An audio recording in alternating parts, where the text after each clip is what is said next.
keyakinan kelas itu perlu kamu yakinkan supaya kamu itu sadar bahwa itu suatu keyakinan. Nah, yang harus dilaksanakan.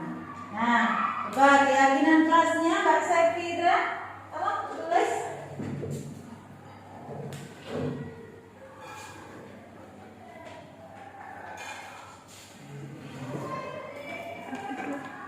Nah, keyakinan kelas kita yang pertama apa coba kemarin? Ya Mas Edwin? Melaksanakan piket kelas sesuai jadwal. Oke, melaksanakan piket kelas sesuai jadwal. Yakinkah itu? Ayo, kira-kira perlu dilakukan terus apa tidak? Saya Bu, Ya, Mbak Pina? perlu Bu karena agar kelas kita tetap terlihat bersih, indah dan rapi. Iya. Lu silakan ditulis. Berarti keyakinan yang pertama melaksanakan piket kelas sesuai dengan jadwal yang sudah ditentukan.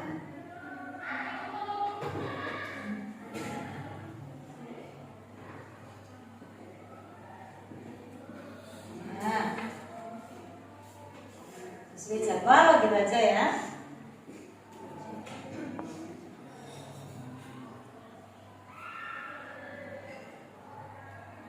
Ya, yang kedua apa coba masih ada ingat? Saya Bu, Ya, Mbak Yuki. melaksanakan iuran kelas untuk kas. Nah, ini iuran kelas untuk kas kelas. Masih yakinkan buat dilaksanakan? Siapa ini yang punya pendapat? Ya. Perlu Bu karena untuk jual kelas. Nah, sip. Perlu. Berarti masih perlu dilaksanakan karena untuk kebutuhan kelas kalian. Yakin ya, Dewa, ikhlas ya? Nah, berarti ini masih yakin untuk dilaksanakan.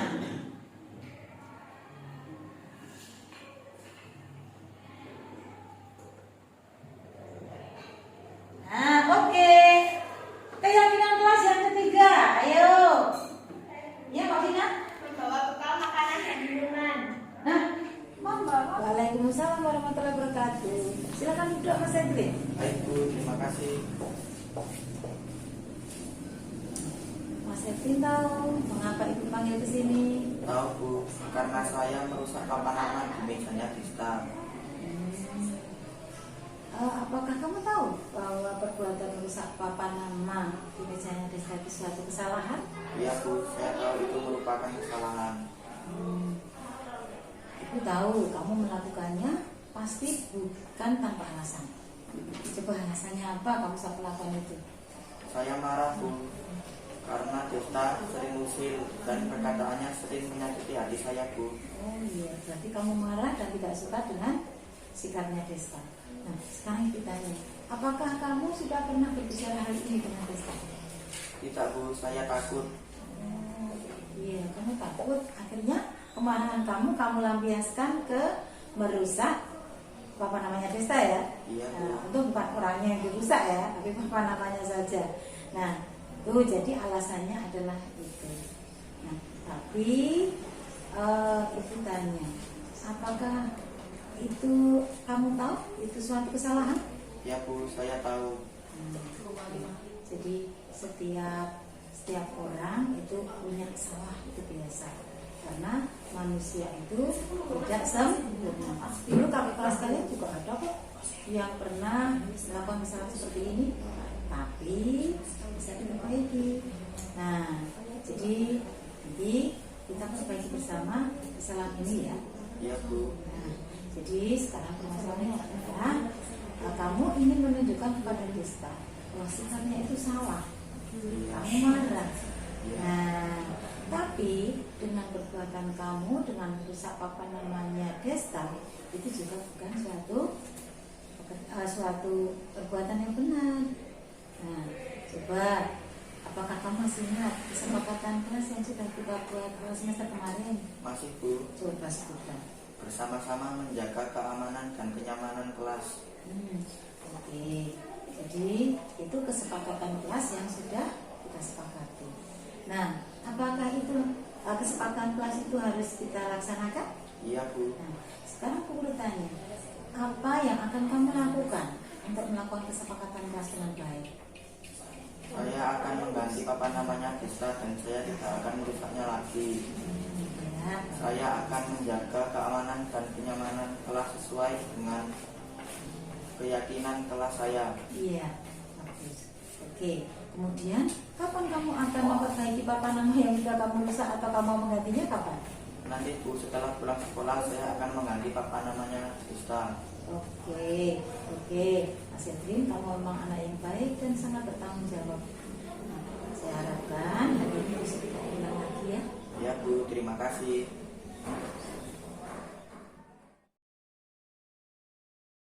Warahmatullahi wabarakatuh.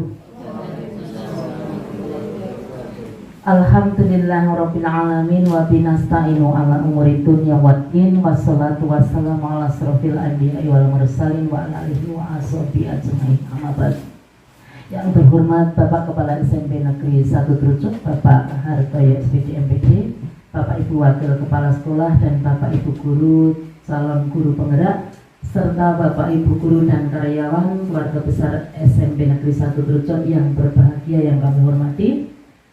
Sebelum acara diseminasi budaya positif di sekolah yang akan dipresentasikan nanti oleh teman-teman kita calon guru penggerak angkatan ke-7, perkenankan saya bacakan urutan acaranya sebagai berikut. Acara pertama pembukaan, acara kedua sambutan dari Kepala SMP Negeri 1 Trucuk, acara ketiga diseminasi budaya positif di sekolah, acara keempat lain-lain, dan diakhiri dengan penutup. Bapak Ibu yang kami hormati, untuk memanfaatkan waktu, marilah segera kita mulai acara pertama. Marilah kita buka bersama dengan berdoa menurut keyakinan agama masing-masing. Berdoa mulai.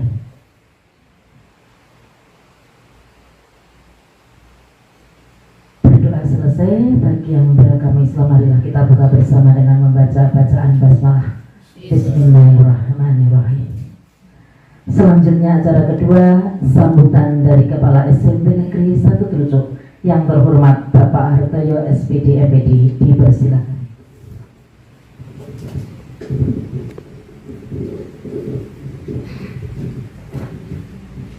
Assalamualaikum warahmatullahi wabarakatuh. Selamat siang dan salam sejahtera untuk kita semua.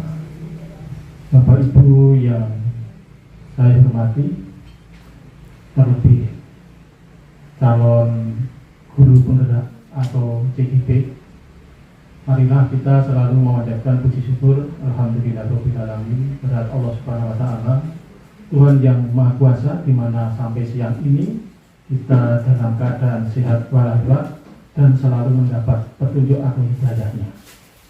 Selanjutnya, waktu yang diberikan kepada saya ucapkan terima kasih. Dalam hari ini kegiatan diseminasi oleh CGP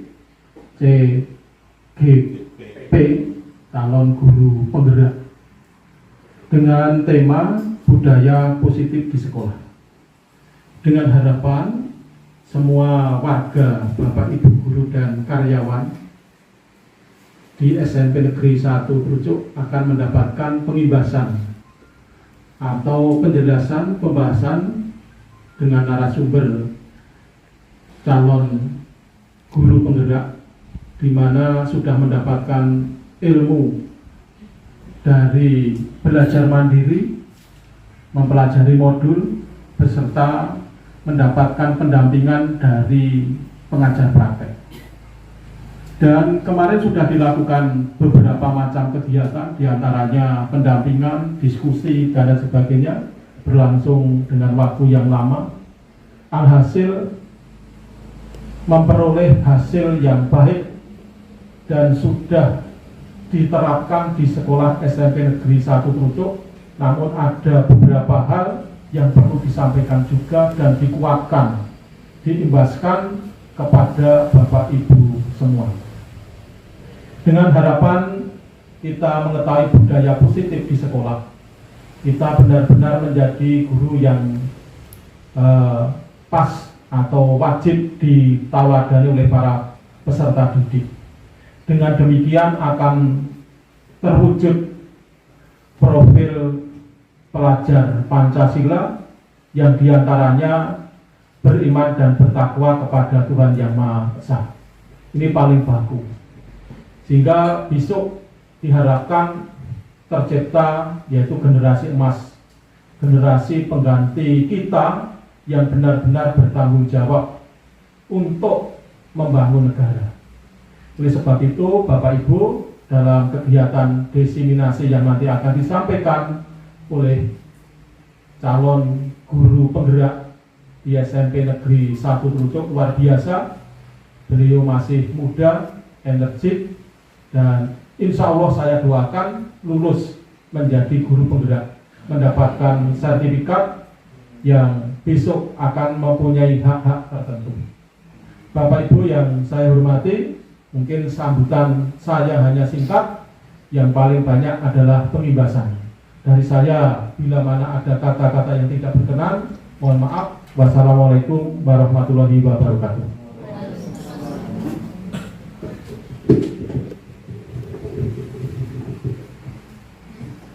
Terima kasih yang terhormat Bapak Hartoyo SPD MPD telah berkenan memberikan sambutan pada acara siang hari ini.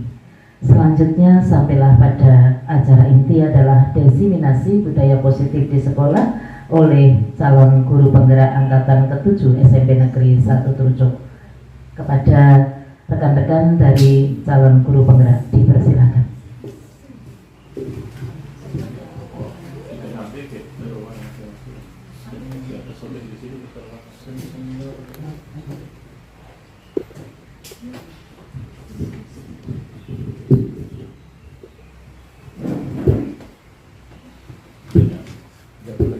Perkenalkan 5 titik biar kesoke ini, nanti diseminasinya di mana masing-masing. Biar tersebut ada 5 dulu. Assalamualaikum warahmatullahi wabarakatuh. Alhamdulillah, puji syukur mari kita panjatkan kepada Allah Subhanahu wa taala yang telah berikan nikmat sehat sempat sehingga kita dapat berkumpul pada siang hari ini dalam rangka aksi nyata modul 1.4 diseminasi budaya positif di sekolah. Terima kasih kepada Bapak Kepala Sekolah beserta Bapak Ibu guru dan karyawan yang sudah mendukung kami untuk pelaksanaan diseminasi pada siang hari ini. Perkenankan pada siang hari ini kami berlima untuk mengimbaskan apa yang sudah kami pelajari semampu kami, mohon maaf, semampu kami sampaikan. Saya Sri Purwaningsih, CGP Angkatan 7 dari SMP 1 Trucuk. Selanjutnya Ibu Ika Rohmahwati. Yang berikutnya Ibu Rika Putri Mulyanita. Selanjutnya Ibu Purwaningsih SSI. Yang kelima adalah Ibu Dewi Hidayah. Untuk selanjutnya, untuk pelaksanaan diseminasi, mohon Bapak Ibu berkenan ke ruang masing-masing untuk menyertai kami berlima. Sekian, wassalamualaikum warahmatullahi wabarakatuh. Assalamualaikum warahmatullahi wabarakatuh. Selamat siang Bapak Ibu.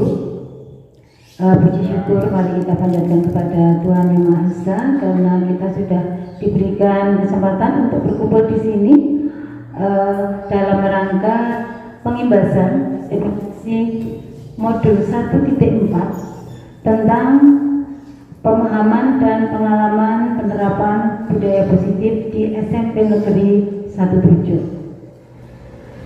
Bapak Ibu, ini merupakan tugas saya sebagai calon guru penggerak angkatan 7 dari SMP Negeri 1 Trucuk.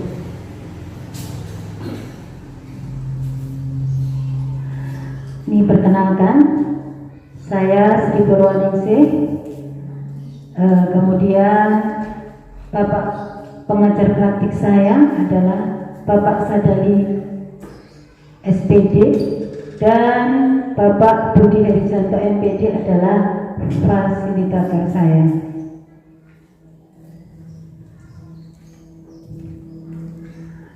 Sebelumnya saya sampaikan dulu Bapak Ibu tujuan diseminasi modul 1.4. Yang pertama adalah memahami konsep pendidikan menurut Ki Hajar Dewantoro dihubungkan dengan konsep budaya dan lingkungan positif di sekolah yang berpihak pada murid.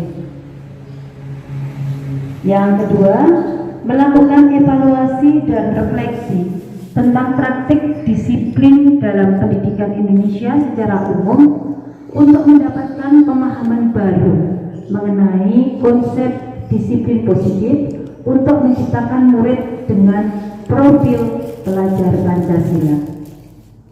Yang ketiga, memahami peran guru untuk membangun budaya positif dengan menerapkan konsep disiplin positif dalam berinteraksi dengan murid.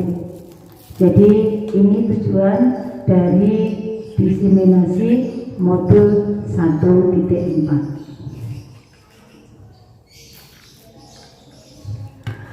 Sebelum saya mulai, ini ada pertanyaan pemantik Bapak Ibu. Bapak Ibu bisa menjawab setuju atau tidak setuju. Yang pertama, hukuman dapat mendisiplinkan anak. Ini kira-kira jawabannya setuju atau tidak setuju Bapak Ibu? Setuju. Berapa? Oh iya, hampir 80% ya. Pemahaman awalnya bahwa hukuman dapat mendisiplinkan anak. Ini pemahaman awalnya. Yang kedua, pemberian hukuman dengan hal positif seperti membaca atau membersihkan halaman sekolah dapat meningkatkan disiplin anak. Setuju. Oh ya, 80% lagi, hampir 90% ya. Setuju. Yang ketiga, memberi penghargaan dapat meningkatkan motivasi belajar anak. Setuju. Oh ya, jadi ini konsep pemahaman awal ya. Ternyata menurut Bapak Ibu, hukuman dapat mendisiplinkan anak, apapun itu bentuk hukumannya. Pemberian hukuman dengan hal positif, apapun itu kesalahannya, yang penting dihukum dengan hal positif, itu dapat meningkatkan disiplin anak. Yang ketiga, memberikan penghargaan meningkatkan motivasi belajar anak. Ini pemahaman awal.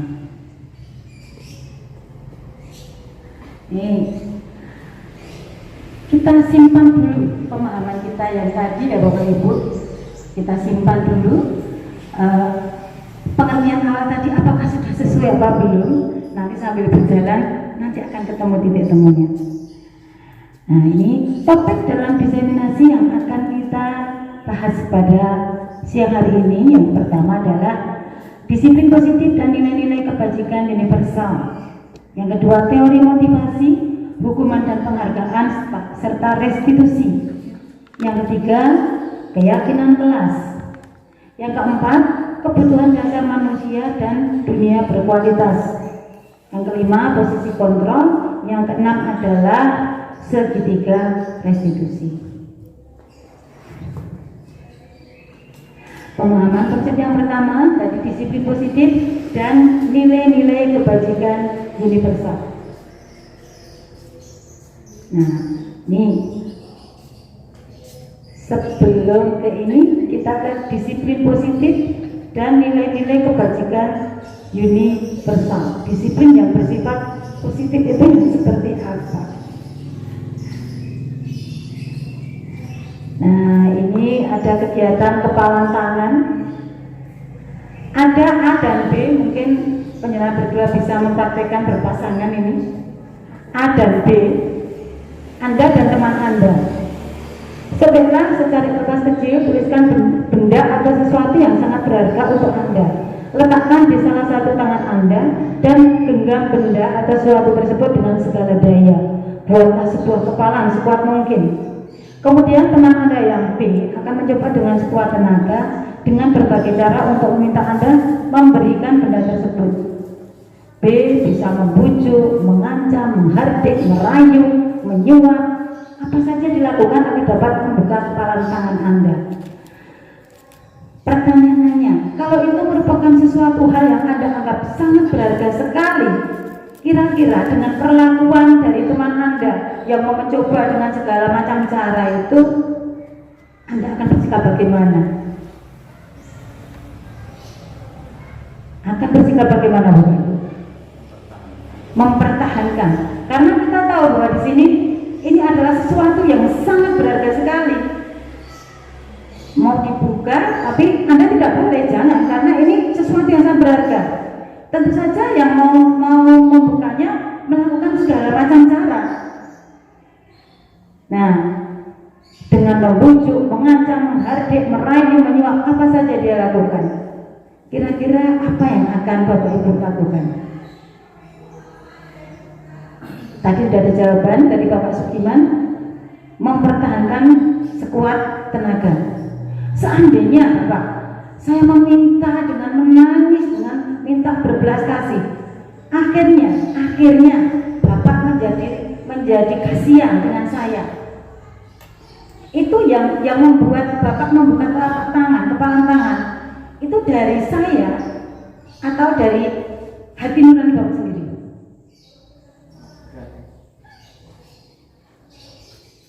Dari mana kira-kira? Seandainya terpaksa membuka, hati nurani.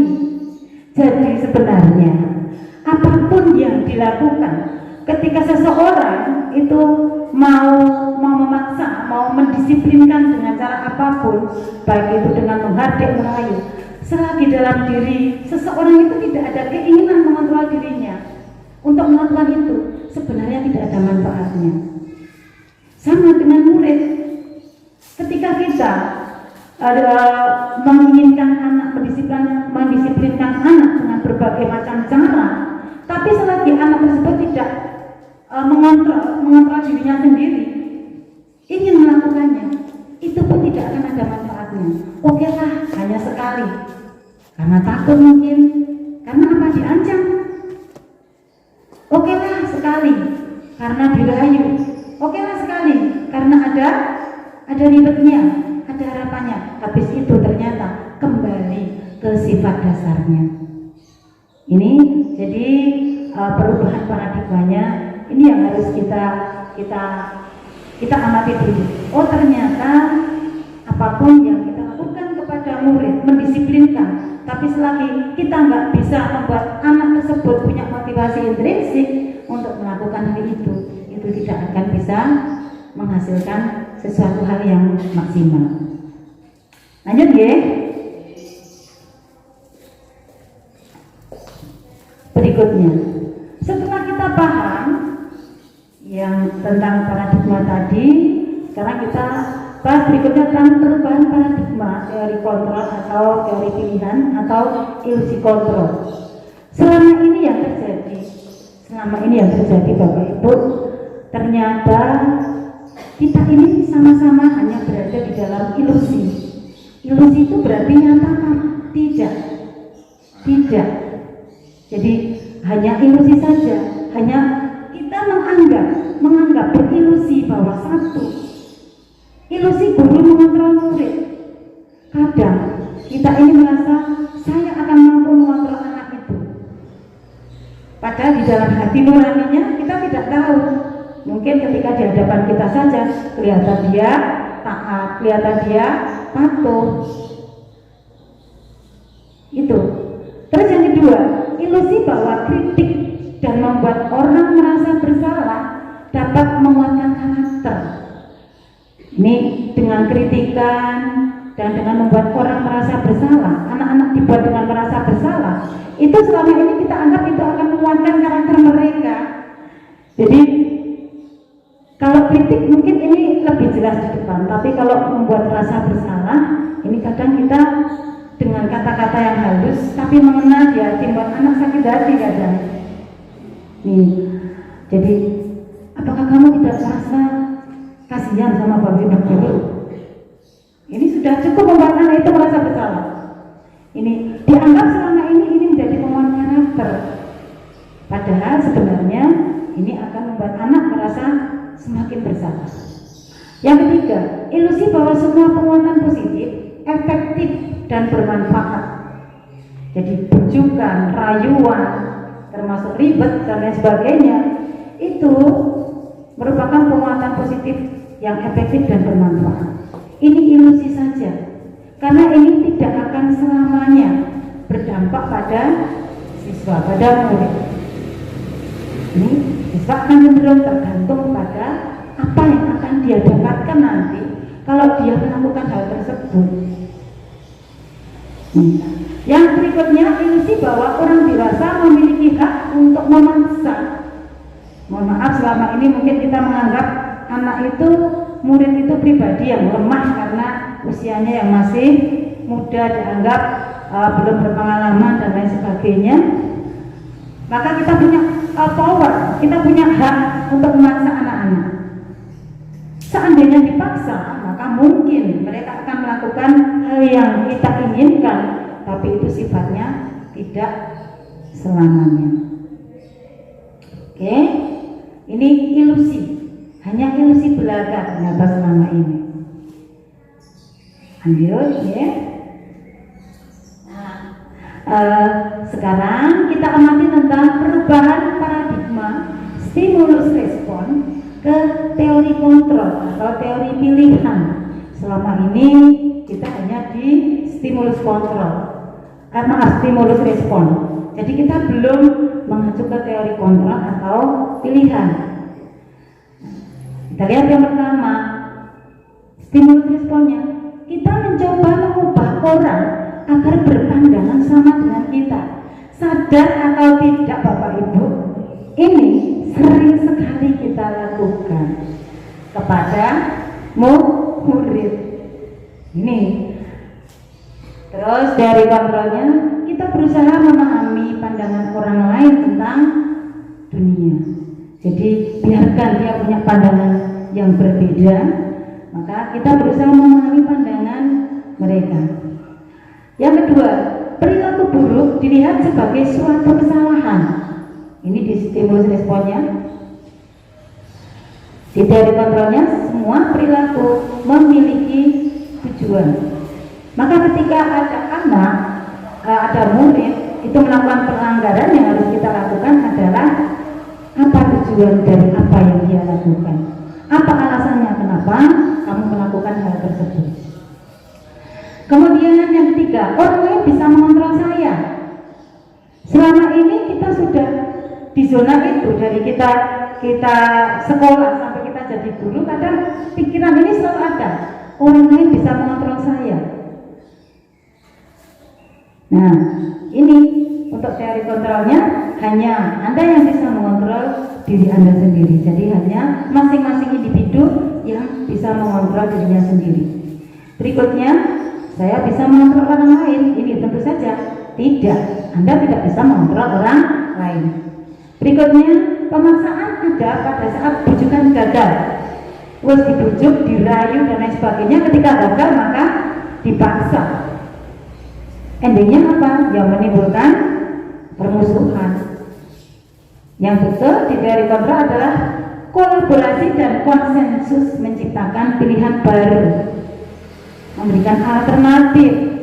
Setelah bekerja sama, maka nanti akan ada pilihan-pilihan baru, ada gambaran-gambaran baru, bagaimana mencari solusi yang paling tepat. Yang berikutnya, model berpikir menang kalah. Nah, ini yang model berpikir ini harus berubah menjadi model berpikir menang-menang atau win-win solution. Lanjut ya Bapak Ibu.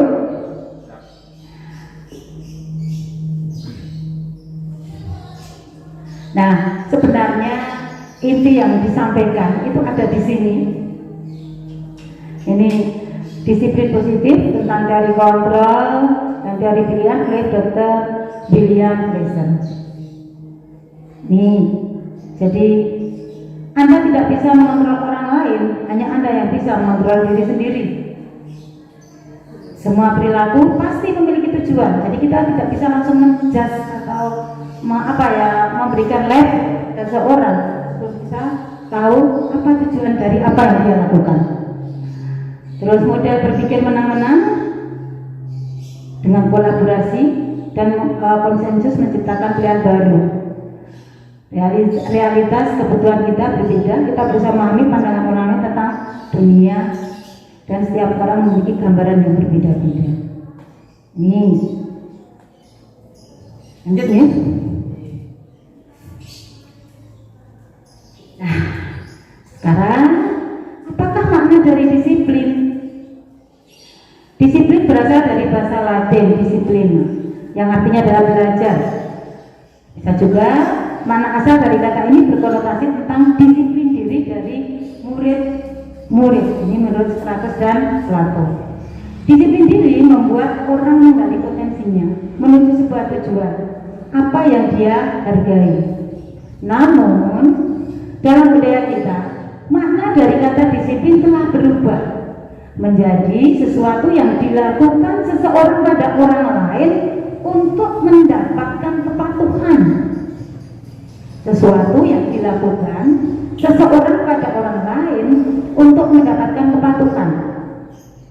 Kecenderungan umumnya adalah menghubungkan kata disiplin dengan ketidaknyamanan, bukan dengan apa yang kita hargai atau pencapaian suatu tujuan mulia.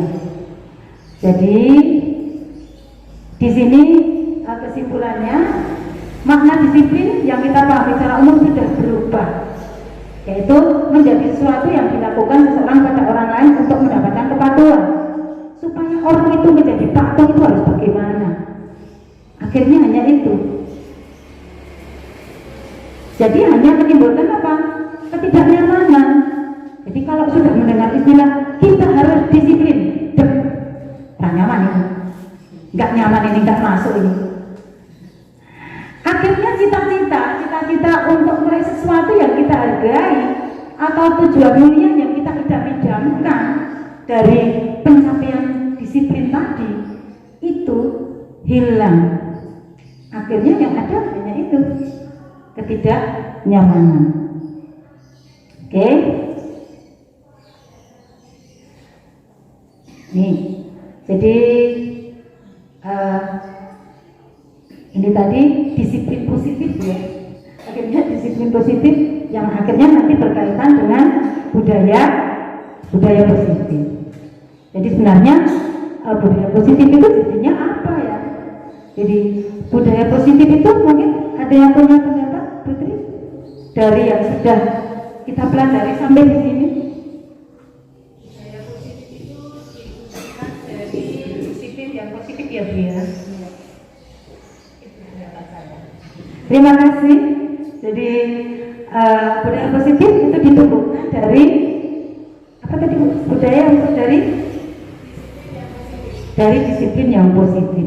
Jadi budaya positif itu ditumbuhkan dari disiplin yang positif.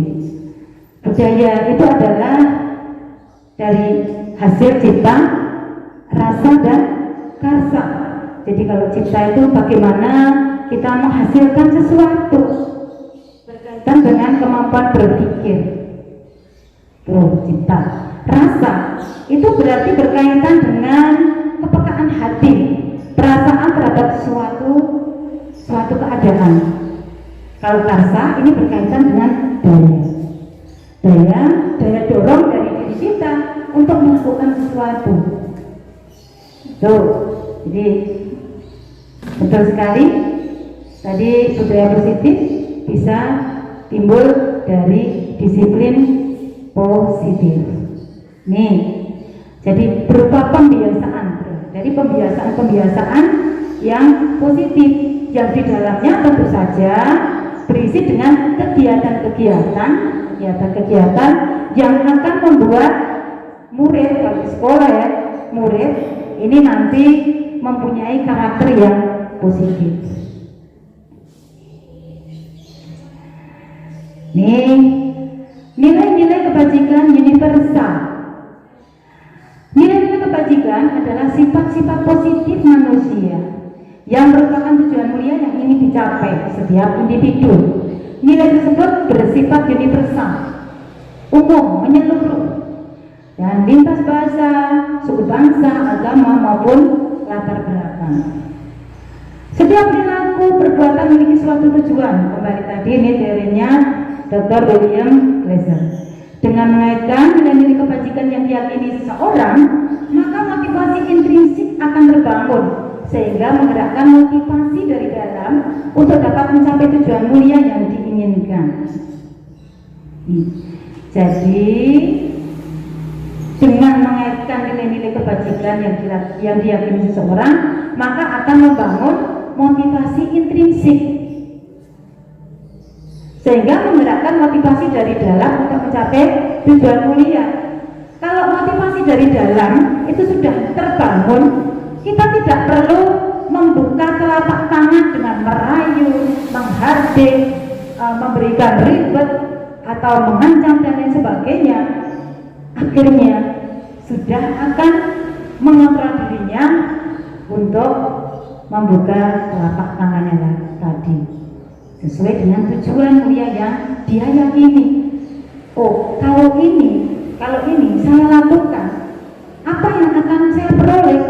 Saya akan menjadi manusia yang lebih bertanggung jawab, mandiri, berakhlak mulia, berbudi pekerti yang luhur. Nilai-nilai kebajikan yang ingin dicapai oleh setiap anak Indonesia kita kenal dengan profil pelajar Pancasila. Nah, ini karakter yang terdapat dalam profil pelajar Pancasila. Apa ya Bapak Ibu? Yang pertama adalah, ini boleh nggak urut sebenarnya, tapi yang penting yang pertama beriman dan bertakwa kepada Tuhan yang Maha Esa dan berakhlak mulia. Yang kedua mandiri, tidak bernalar kritis. Yang keempat berkebinaan global, bergotong royong dan kreatif. Langkah pertama tentu saja menghafal dulu. Ketika kita sudah hafal, kita paham, maka kita bisa memberikan pengertian kepada murid. Kalau begitu, murid harus hafal juga ya tentang profil pelajar Pancasila. Ini label yang harus saya dapat. Label saya harus jadi apa? Biar mereka tahu. Oh, saya harus beriman dan bertakwa kepada Tuhan yang Maha Esa dan berakhlak mulia. Gurunya sudah hafal, muridnya juga sudah hafal, kemudian kita pahami bersama. Mengatakannya bisa sambil nyanyi Bapak Ibu.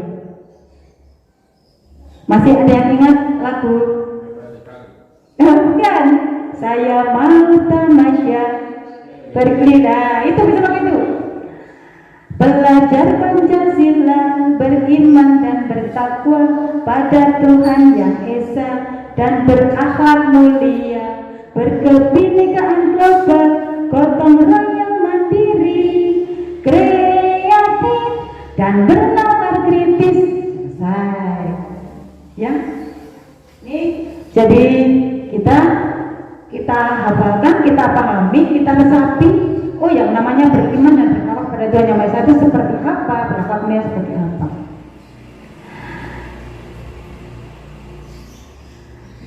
Pemahaman konsep yang kedua, teori motivasi, hukuman dan penghargaan serta restitusi.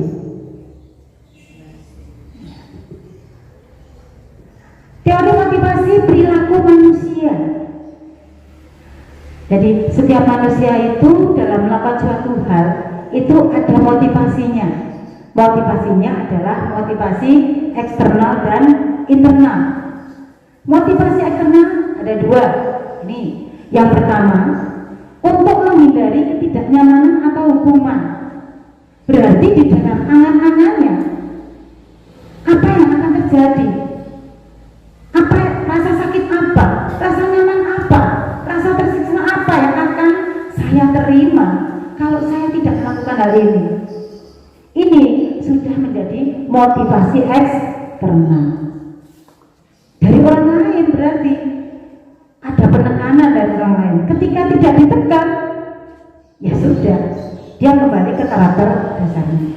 Yang kedua, untuk mendapatkan imbalan dari orang lain atau dari institusi. Ini dalam dirinya sudah terbangun apa yang akan saya terima, hal yang menyenangkan apa yang akan saya peroleh ketika saya menjalankan hal tersebut. Jadi ini sifatnya tidak akan bertahan lama. Ketika sudah tidak ada imbalan, tidak ada ribet, yang akan terjadi apa? Kembali ke karakter dasarnya. Yang ketiga, ini yang masuk motivasi internal. Ini merupakan tujuan dari disiplin positif. Jadi disiplin positif ini tujuannya adalah membangun motivasi internal pada setiap individu. Nih. Yang ketiga, untuk menghargai diri sendiri. Saya akan menjadi orang seperti apa bila saya melakukannya? Dalam dirinya sudah timbul, manfaatnya adalah pada diri saya sendiri. Jadi saya akan menjadi orang yang mandiri, kreatif, seperti tadi, berkebinekaan global dan lain sebagainya. Tujuan mulianya itu, akhirnya anak tersebut dengan tanpa motivasi dari luar sudah terbangun dari dalam bahwa dia harus menjadi seorang pelajar yang berkarakter pelajar Pancasila dengan senang hati. Karena apa? Karena sudah menjadi budaya yang positif. Jadi sudah otomatis dengan nyaman dan dengan ikhlas untuk menjalankannya. Oke. Nah, ini merdeka. Sudah merdeka Bapak Ibu? Merdeka. Kita sudah merdeka karena kita sudah tidak dijajah. Nah, kemudian untuk kemerdekaan individu itu seperti apa? Menurut Ki Hajar Dewantara, merdeka itu artinya tidak hanya terlepas dari perintah, akan tetapi juga cakap buat memerintah diri sendiri. Wardining merdeka itu orang mau ngepasing pangrah, tidak hanya terlepas dari perintah. Nih, jadi harus cakap, harus mampu membuat atau memerintah dirinya sendiri. Iya, ini yang sulit. Kita saja merasa kesulitan. Bagaimana kita menanamkan kepada anak didik kita dengan budaya yang positif sehingga dengan ikhlas mau mengontrol dirinya sendiri, mau memerintah dirinya sendiri tanpa harus dengan motivasi eksternal.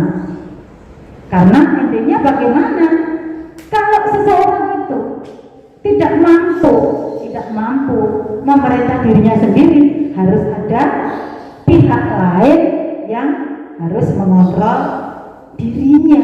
Akhirnya dia jadi tidak merdeka, sudah tidak sesuai lagi. Ini lanjut. Tadi kita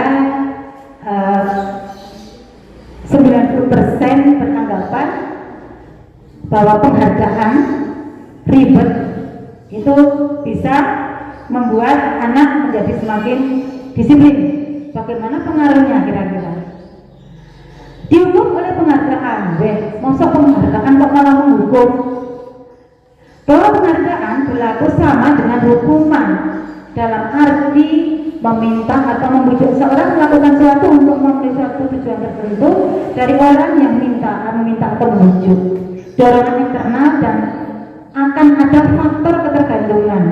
Beberapa dampak dari pemberian penghargaan adalah ini: pengaruh jangka pendek dan jangka panjang. Jadi yang namanya penghargaan ini nanti ada pengaruhnya jangka pendek saja. Karena apa?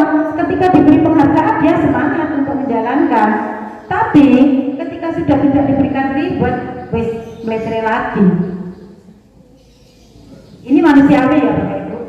Tidak hanya murid. Mungkin kita guru juga kadang, orang tua juga kadang seperti itu. Yang kedua, penghargaan itu bersifat menghukum. Penghargaan kok menghukum? Ketika ada anak peringkat 1, peringkat 2 ditampilkan, bagaimana perasaan anak yang mendapatkan peringkat 32?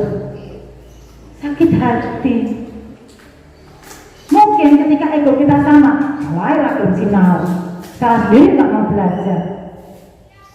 Kadang kita kurang bisa membuka diri, buka wawasan.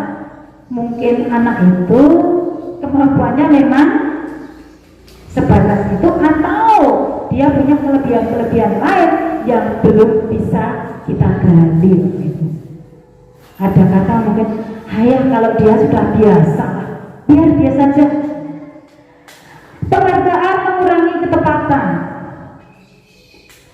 Jadi kadang penghargaan ini mengurangi ketepatan.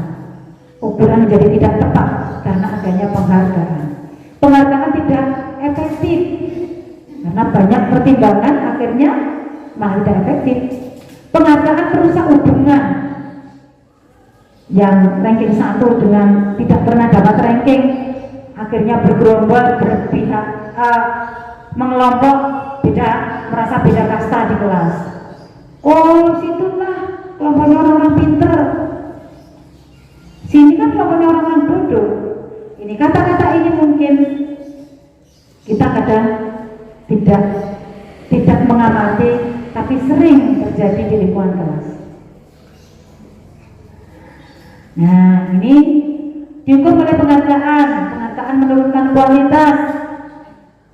Yang tadinya sudah peringkat 1 mungkin semakin bersemangat, tapi yang sudah tidak mendapatkan peringkat, sudahlah, buat apa belajar, toh yang dapat ranking juga dia terus. Penghargaan mematikan kreativitas. Penghargaan mengurangi motivasi intrinsik, karena penghargaan merupakan motivasi eksternal. Nih, yang dari luar. Bentuk program kebajikan atau apresiasi. Dalam berikan apresiasi atau pengakuan perlu diingat beberapa hal. Beri pengakuan secara khusus, beri pengakuan secara pribadi, beri pengakuan kepada semua murid secara bergantian, beri pengakuan secara konsisten, fokus pada prosesnya.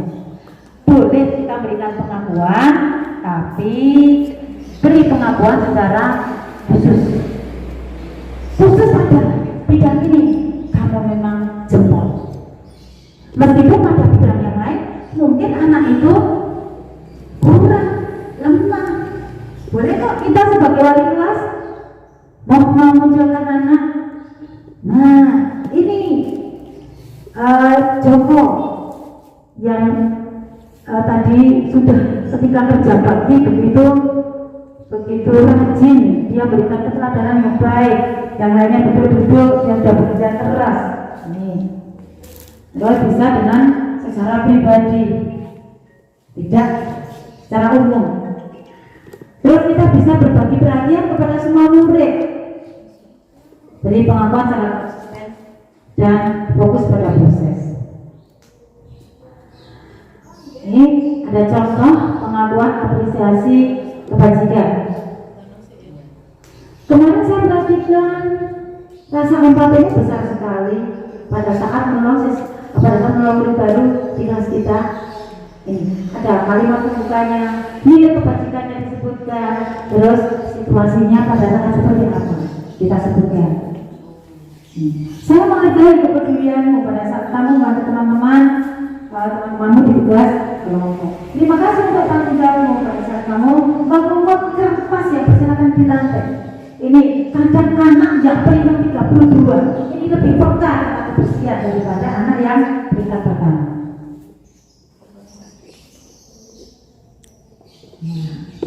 Ini untuk tindakan guru Bapak Ibu, mungkin kita bisa memilih ini hukuman atau konsekuensi. Yang pertama, Ibu Eni Setia.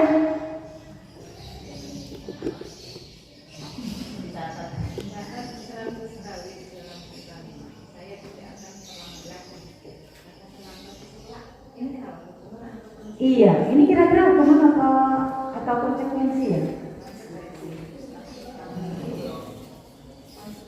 Hukuman. Iya.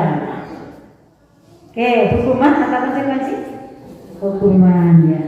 Yang kedua, kenapa kok itu hukuman? Yang pertama dulu, karena tidak relevan dengan kesalahan anak tersebut. Jadi konsekuensi ini sesuai dengan kesalahan yang dilakukan. Begitu ya Putri ya? Sesuai dengan apa yang dia lakukan. Bu Semani yang kedua?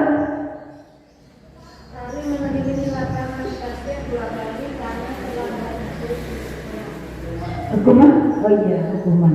Ini contoh sampai bawah. Saya yakin Bapak Ibu guru sudah bisa menyimpulkan antara hukuman dan konsekuensi. Nah ini ternyata jawabannya hukuman. Ya, lanjut ya. Nah ini hukuman adalah sesuatu yang menyakitkan dan harus terjadi. Sesuatu yang menyakitkan dan harus terjadi. Kalau konsekuensi sesuatu yang harus terjadi, tapi tidak menyakitkan, ya kan? Membuat anak sakit, baik itu fisik maupun hati, untuk jangka waktu yang lama. Ini membuat anak merasa tidak nyaman dalam jangka waktu yang pendek saja. Cukup ketika anak itu sudah merasa tidak nyaman dalam jangka waktu yang pendek, kemudian dia akan berubah. Jadi hukuman itu bisa berupa fisik, bisa berupa verbal, kata-kata. Ini lanjut ya. Kita ke restitusi. Bagaimana menyelesaikan masalah yang sedang dihadapi anak ketika dia itu melakukan kesalahan. Apa itu restitusi? Tolong Bu Ceki dibacakan. Restitusi adalah proses menciptakan kondisi bagi murid untuk memperbaiki kesalahan mereka, sehingga mereka bisa kembali pada kelompok mereka dengan karakter yang lebih kuat. Restitusi juga merupakan proses kolaboratif yang mengajarkan murid untuk mencari solusi untuk masalah mereka dan membantu murid berpikir tentang orang seperti apa yang mereka ingin menjadi atau tujuan dunia, dan bagaimana mereka harus memperlakukan orang lain. Cukup jelas ya yang dibaca oleh Ibu Ceki ya. Restitusi adalah proses menciptakan kondisi bagi murid untuk memperbaiki kesalahan mereka, sehingga mereka bisa kembali pada kelompok mereka dengan karakter yang lebih kuat. Restitusi juga merupakan proses kolaboratif yang mengajarkan murid untuk mencari solusi untuk masalah mereka dan membantu murid berpikir tentang orang seperti apa yang mereka ingin menjadi tujuan dunia dan bagaimana mereka harus memperlakukan orang lain. Jadi restitusi untuk mencari solusi, bukan untuk membuat anak merasa bersalah dan terhukum. Nah, ini ada identitas gagal dan identitas sukses.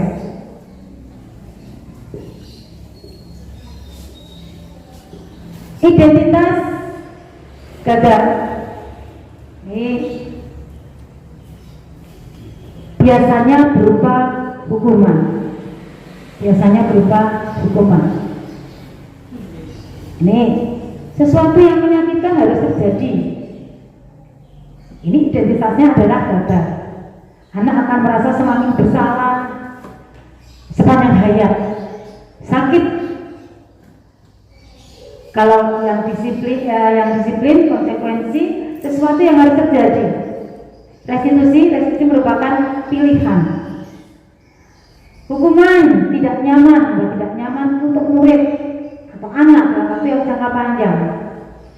Konsekuensi tidak nyaman untuk murid atau anak untuk jangka waktu yang pendek.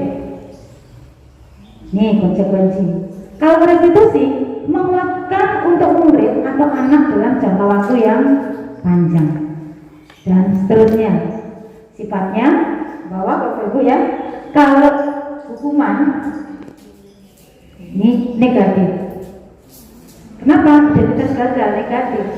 Kalau konsekuensi netral. Kalau restitusi berdampak positif. Mungkin bisa untuk video restitusinya. Video restitusi ketika saya restitusi dengan siswa.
Restitusi yang sudah saya lakukan kepada seorang siswa yang ketika itu merusak papan nama di atas meja temannya.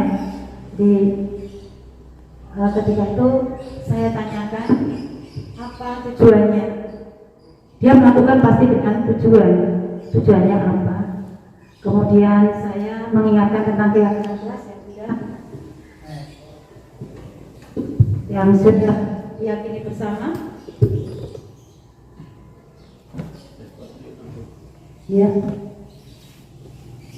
Kemudian memberikan penguatan pada anak untuk dia menemukan solusi dari apa yang sudah dia lakukan. Kesalahan itu bagaimana dia akan membenahi, bukan dari kita, tapi ternyata anak sudah tahu apa yang harus dia lakukan untuk memperbaiki kesalahannya berdasarkan keyakinan kelas yang sudah bersama. Lanjut ya. Ini ciri-ciri dari restitusi, bukan untuk menebus kesalahan, namun untuk belajar dari kesalahan, memperbaiki hubungan, berupa tawaran bukan paksaan. Restitusi menuntun untuk melihat ke dalam hati. Restitusi mencari kebutuhan dasar yang mendasari tindakan. Restitusi adalah cara yang paling baik. Restitusi fokus pada karakter bukan tindakan. Restitusi fokus pada solusi. Restitusi mengembalikan murid yang berbuat salah pada kelompoknya. Jadi dia ketika meskipun berbuat salah, ketika sudah menemukan solusinya, dia bisa kembali ke kelompoknya dengan karakter yang lebih baik dan lebih kuat. Pemahaman konsep berikutnya, pembelajaran 3, yaitu tentang keyakinan kelas. Jadi mengapa kok dengan istilah keyakinan, bukan peraturan saja, kok harus keyakinan? Kenapa kok dibuat menjadi keyakinan, bukan peraturan? Bukankah kita sudah punya peraturan? Mengapa harus dibuat keyakinan kelas? Jadi bedanya Bapak Ibu, kalau keyakinan kelas ini adalah sesuatu yang kita bangun bersama, kita yakini bersama. Sehingga nanti dengan keyakinan kelas ini merupakan motivasi intrinsik, tanpa dipaksa, tanpa ada motivasi dari luar, sehingga akan menjalankan peraturan-peraturan dengan ikhlas karena yakin hal positif yang akan dia peroleh ketika dia menjalankan keyakinan kelas tersebut.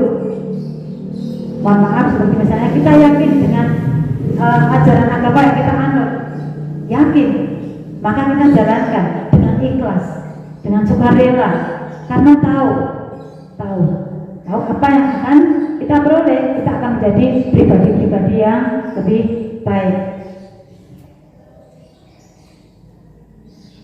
Ini jadi bukan dari peraturan kelas kita buat keyakinan kelas, sehingga akan terwujud lingkungan yang positif. Setelah terwujud lingkungan yang positif, maka akan menumbuhkan budaya yang positif. Ini saya yakin Bapak Ibu sudah bisa ya. Mohon maaf, sekilas saja ini sudah bisa. Yang merupakan keyakinan kelas, mengapa? Saya yakin sudah. Next ya.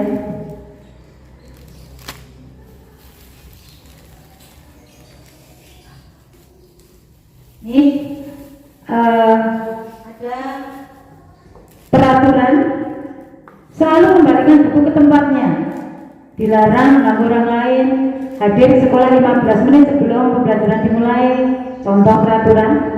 Dilarang menggunakan narkoba, bergantian atau menunggu giliran, gunakan masker, jangan berlari kelas atau koridor. Ini adalah peraturan.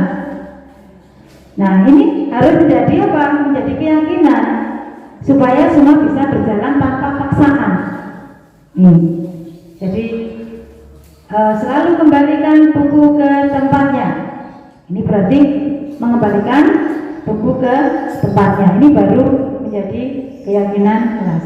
Gunakan masker. Kenapa? Kalau peraturan jadi terasa berat. Ini terjadi ketika COVID kemarin ya Bapak Ibu. Kalau jadi peraturan kok berat, tapi kalau jadi keyakinan, maskerku melindungiku dan melindungimu. Yakin. Maka dengan sukarela ketika COVID ini kita jalankan.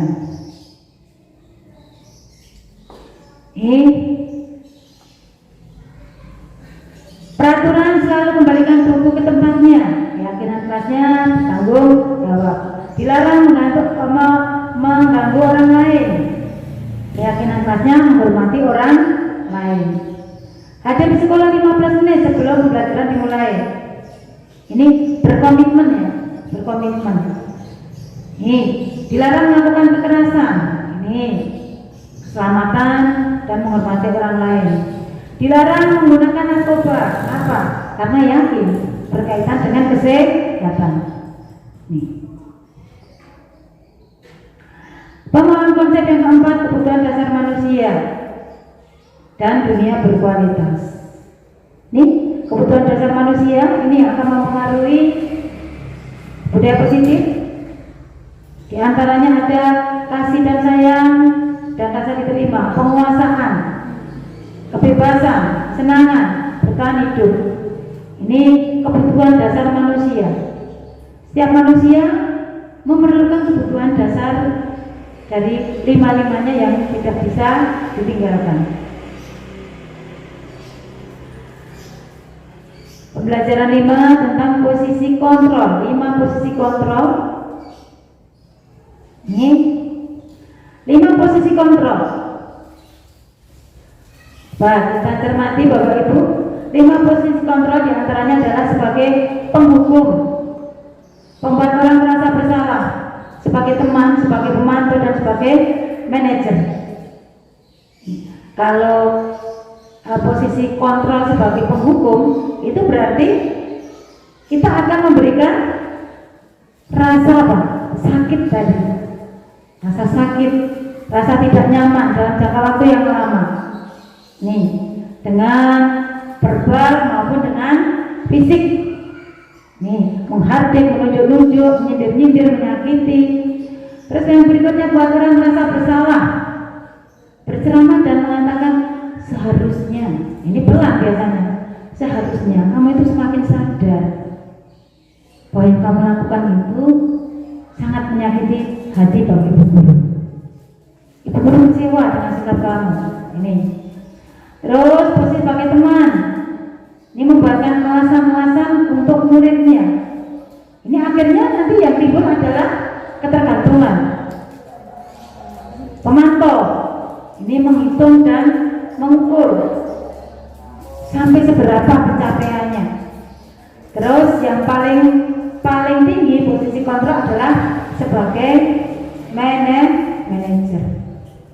Nih, jadi memberikan solusi.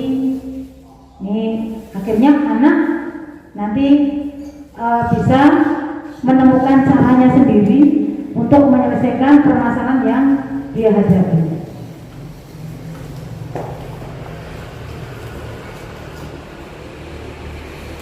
Nah, ini contoh ada pernyataan.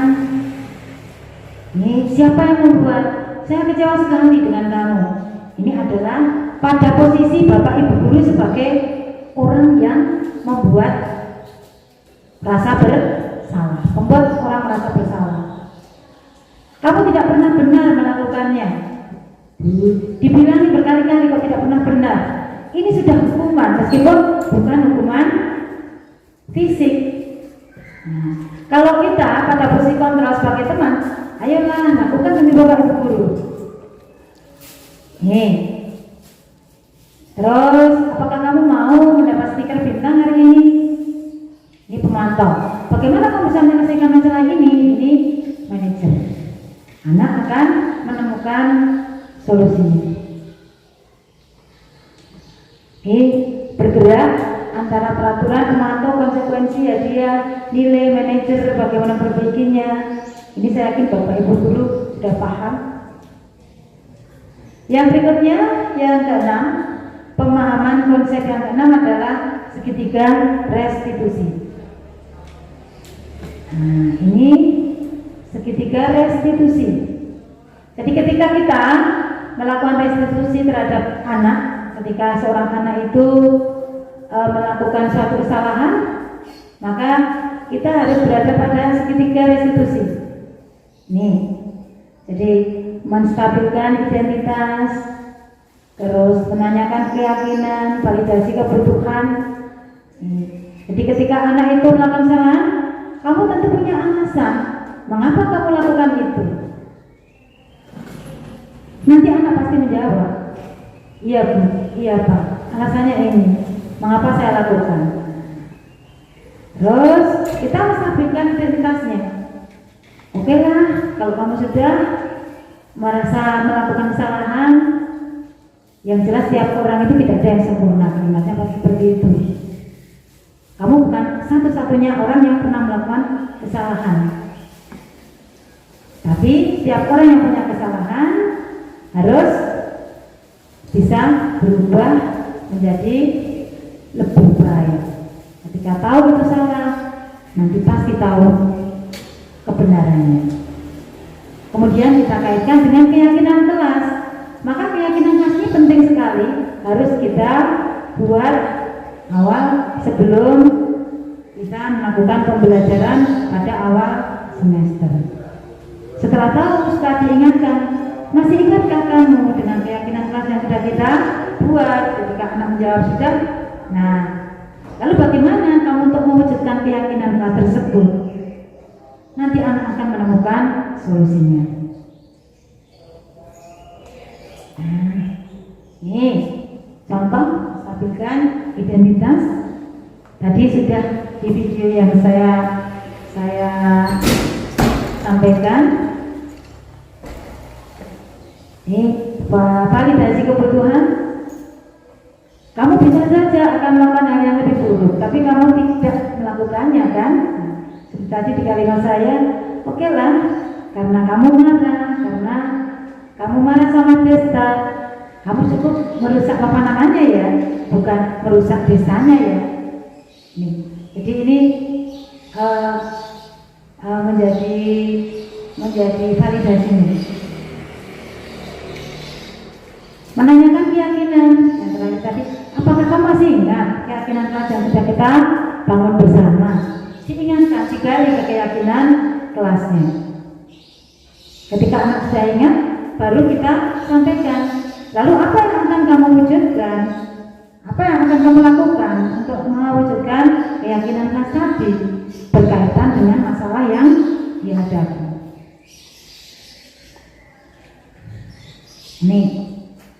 Ini intervensi 30 detik. Apakah kamu ingin berbuat lebih baik? Tentu anak menjawab, iya Bu, saya akan melakukan lebih baik, dan seterusnya. Nah, kita refleksi. Bapak Ibu, hal baru apa yang mengubah paradigma saya atau yang saya dapatkan? Perasaan apa yang muncul selama mengikuti sesi ini, khususnya mengenai makna disiplin dan motivasi intrinsik?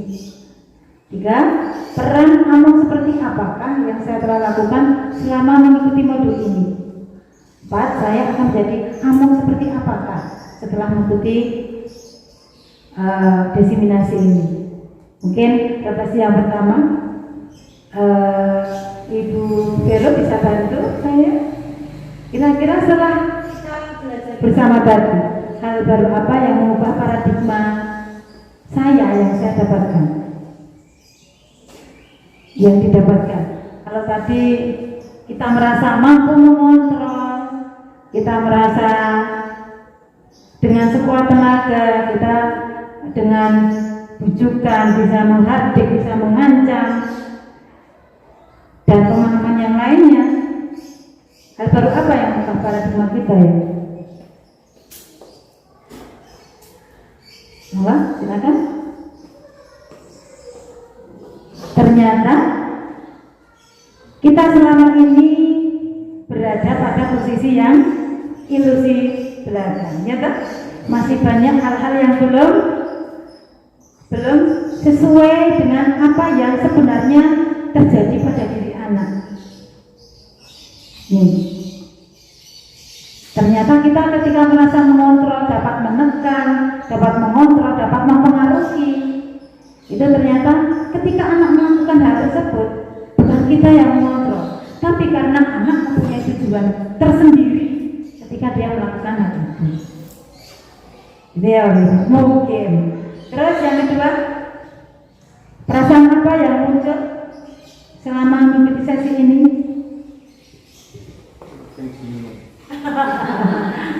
Makin ternyata saya sadar selama ini kita lebih banyak mendisiplinkan anak dengan memaksa, ya. Jadi tidak menumbuhkan disiplin positif, tapi disiplin yang ditumbuhkan dengan pemaksaan dan hukuman. Kemudian tadi ada konsekuensi dan lain-lain. terima kasih. Tepuk tangan untuk Ibu Tri Karyawati. Jadi selama ini ternyata kita dalam mendisiplinkan anak itu lebih banyak dengan motivasi eksternal, bukan dengan motivasi internal, bukan dengan membangun budaya yang positif. Nah, ini.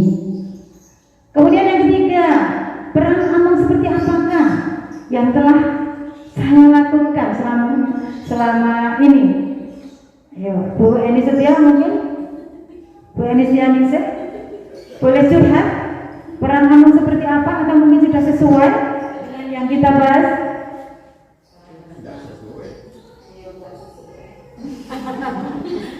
Mengapa tidak merasa tidak sesuai?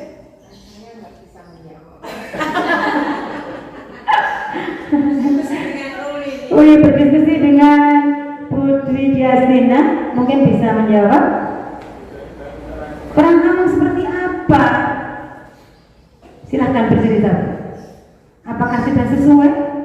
Nah, itu yang dimaksudkan yang seharusnya atau yang dilakukan? Yang dilakukan selama ini seperti apakah yang saya telah lakukan? Iya. Kalau itu harapannya kan murid itu mengikuti pola yang telah ditentukan, aturan yang ada. Iya. Oke, jadi kita sepakat sebenarnya bersama. Selama ini kita cenderung seperti yang dijelaskan Bu Fitri tadi, mendisiplinkan anak dengan berada dalam ilusi tadi. Jadi kita lebih ke motivasi eksternal. Akhirnya ya mungkin anak bisa didisiplinkan, tapi tidak dalam jangka waktu yang lama, karena dampaknya hanya sementara. Yang keempat, saya akan menjadi amal seperti apakah setelah mengikuti modul ini? Mungkin Bu Vero? Belajar apa yang sudah disampaikan itu akan saya usahakan, tapi ya tidak sepenuhnya bisa saya lakukan karena sudah sekali kalau harus melakukan. Iya, tepuk tangan untuk Bu Vero. Ini tempatnya menjadi curhatan kita bersama ya. Tempatnya menjadi curhatan kita bersama. Jadi kalau lagunya mungkin guru juga manusia, punya rasa, punya hati, ketika disakiti. Kadang kita juga bisa loh sebagai objek penderita kan?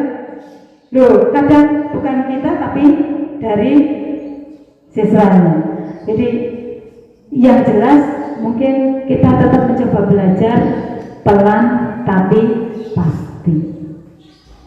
Tentu saja dengan banyak dukungan dan kolaborasi bersama.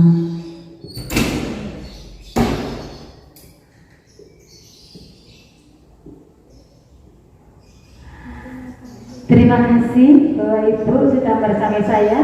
Mungkin sebelum sesi ini saya tutup, adakah pertanyaan?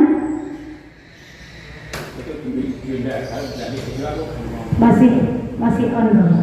Tapi kalau jadi negatif gimana? ngalir saja Pak. Silakan. Terima kasih. Di sini kami sudah bisa kegiatan bagian dari itu juga. Namun tadi yang kita perhatikan sejak dari awal sampai akhir itulah satu teori. Enggak panas, kan ada teori tadi. Ini itu teori. Terus sekarang bagaimana dengan kita menerapkan itu teori yang di modul ini dengan kenyataan sesuai yang seperti ini. Ini yang saya pikirkan. Kalau mungkin teori, oke lah, teori itu semuanya ya itulah teori. Tapi bagaimana dengan kenyataannya nanti? Nah, mungkin nanti kalau dengan kerja keras dari teman-teman dari grup penggerak yang menerapkan itu mungkin satu tusuk luar biasa. Hebat sekali nanti kalau itu bisa diterapkan dalam arti ada anak yang gini memang kita harus selesaikan yang seperti itu teorinya. Tapi kan saya agaknya tidak terlalu bisa seperti itu, tidak terlalu bisa karena ya mohon maaf ya, memang itu yang baik itu kalau saya itu berpedomannya selama ini kenal seperti itu, barangkali saya hanya berpikir itu ada hadis di NB yang mengatakan jika engkau melihat kemungkaran ingat rubahlah dengan tanganmu, kalau tidak bisa ubahlah dengan lesanmu, kalau tidak bisa ubahlah dengan ingkari. Sekarang itu bahasa berpikirnya biasa dia terkena dosa itu, saya ingatkan dulu, anda hasil belakang kalau alam. Terima kasih. Untuk Pak Sugiman, mungkin ada yang bisa membantu menjawab. Pak Putri. Silakan, saya perlu penguatan. Assalamualaikum warahmatullahi wabarakatuh. Waalaikumsalam. Namanya kita belajar ya Pak ya. Ketika kita diberi teori baru yang di situ jelas dikatakan bahwa ini adalah budaya positif ya. Budaya positif yang ditemukan oleh disiplin positif. Kayaknya memang kalau kita nalar kayaknya susah sekali untuk dilaksanakan. Itu kalau kita pikirnya kita nalar. Tetapi kalau kita pikirkan lagi, ini ilmu baru yang sangat bagus ya. Mau tidak mau kita harus mengakui bahwa itu kan bagus lah, bahwa kita mendisiplinkan anak itu bukan dengan pemaksaan dan lain-lain tadi ya. Jadi mau tidak mau sedikit-sedikit tetap kita menurut saya harus dipraktekkan sedikit-sedikit. Kita memang nggak bisa langsung nggak bisa langsung begini, misalkan gini. Kalau kita ikut teori itu, kita kayaknya nggak butuh dana terkait kita punya. Nah kan nggak mungkin juga kita kok nggak ada dana terkait. Ya kita tetap butuh dana terkait juga, tapi sedikit-sedikit Pak kita laksanakan aja, sedikit-sedikit. Kalau kemarin kita biasanya sering menghukum anak dengan kemarahan yang luar biasa, ayolah kita sekarang coba memahami anak ya. Mengapa anak itu seperti itu dipahami sedikit-sedikit. Menurut saya begitu aja. Jadi tetap nggak bisa dilaksanakan mutlak, tetap susah. Ya. Tetapi untuk tidak dilaksanakan juga memang ilmu baru ini bagus. Jadi tetap kita laksanakan sedikit-sedikit. Kemudian yang dari Pak Sugiman tadi luar biasa juga bahwa kita orang hidup itu kalau dalam ilmu agama memang kita orang Islam itu diajarkan untuk amar ma'ruf nahi munkar ya Pak ya. Nah, jadi kalau melihat sesuatu ya kita nahi munkarnya harus ada juga, jadi tidak didiamkan saja ya Pak ya. Nah, tapi mungkin caranya yang tidak seperti yang kemarin kita lihatlah mungkin ada beberapa yang dari kita menghukum anak kayak keliling lapangan, memungut sampah kayak gitu kan itu nggak mendidik. Jadi coba dibuat yang lain, ajak anak itu untuk bicara ya. Yang penting itu sebenarnya kayaknya ajak anak untuk bicara, dan bicara itu tidak di depan umum. Kita kan sering sekali memarahi anak di depan tonton, itu nggak ada manfaatnya. Anak hanya malu, marah. Nah, jadi ajak, panggil. Cuma kadang kita juga berpikir, nah oke kita panggilnya kapan, gitu ya. Nah, kita kan ada guru BP, kita bisa kerjasama Pak ya, kerjasama dengan guru BP dan guru agama dan pendidikan budi pekerti. Itu aja Bu. Mungkin kalau pertanyaan.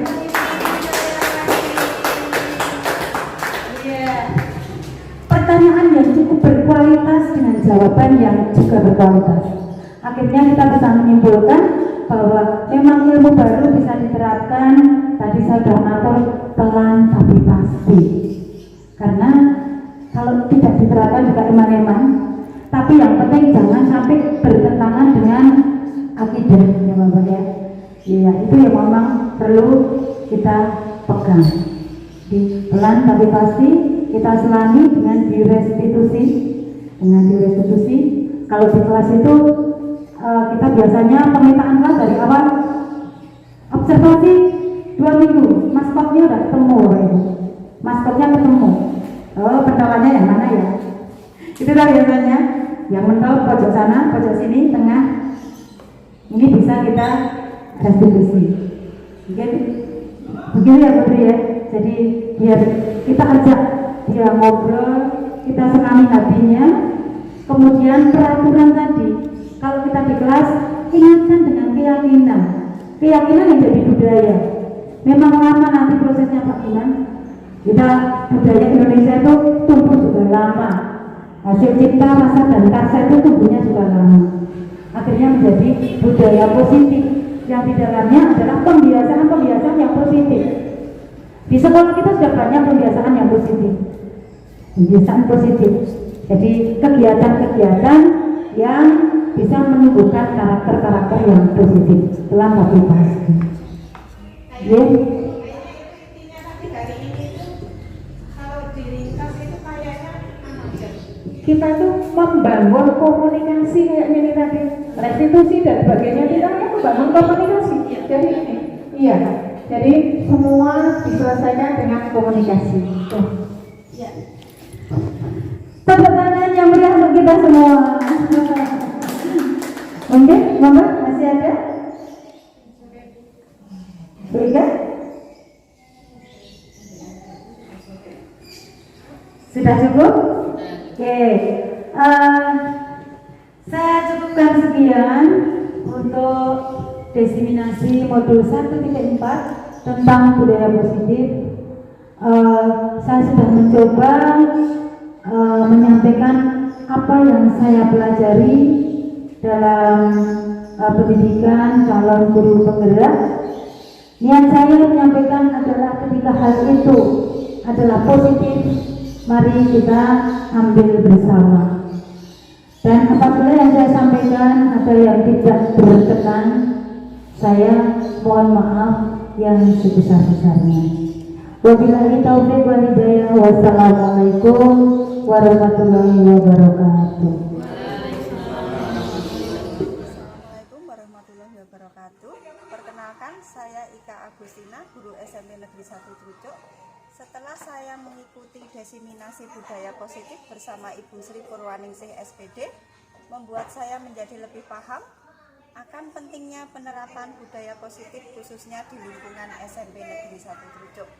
Semoga dengan adanya penerapan budaya positif tersebut membuat siswa menjadi lebih mandiri, bertanggung jawab, dan berakhlak mulia.